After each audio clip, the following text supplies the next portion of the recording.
Доброе утро, друзья, уважаемые подписчики.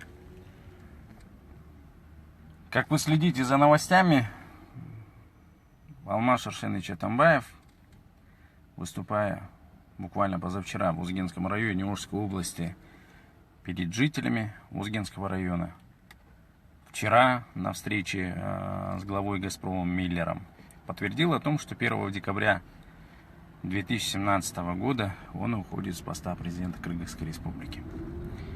Я хочу обратить ваше внимание и напомнить о том, что в начале апреля, в конце марта 2017 года мы выступили с инициативой о том, что 19 ноября назначение президентских выборов является неправильным, поскольку к этому сроку Алмаз Шаршенович Атамбаев, а именно пост президента Кыргызской республики, к 1 декабря остается вакантным, поскольку после 1 декабря, ни на минуту больше, президент не имеет права заседать.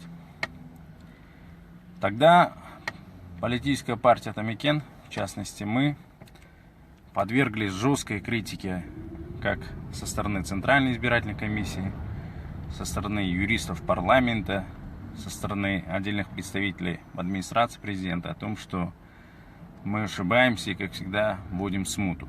Безусловно, утверждая о том, что, как говорила Шейлдабекова, 6 лет обозначенный срок, он может быть и больше, он может быть и меньше и так далее. Но вместе с тем, повторюсь опять, позавчера и вчера на встрече, Алмаз Шаршенович Атамбаев сам признал о том, что 1 декабря у него заканчивается срок президентства, то есть на этом посту, и более сидеть он на этой должности не может. То есть я подвожу к тому, что политическая партия Атамекен, включая инициативу нашего лидера Умурбека Черкеша Текебаева, нас, где мы подвергались жесткой критике и выносили с общественному обсуждению, кстати, и тех, которые были ученые и утверждали о том, что мы ошибаемся, оказалось для них большим провалом, поскольку сам глава государства полностью подтвердил о том, что 1 декабря 2017 года уходит. Все это говорит о том, что и президент Кыргызской республики за вопросы государственности, ну и, безусловно, мы стоим на страже закона.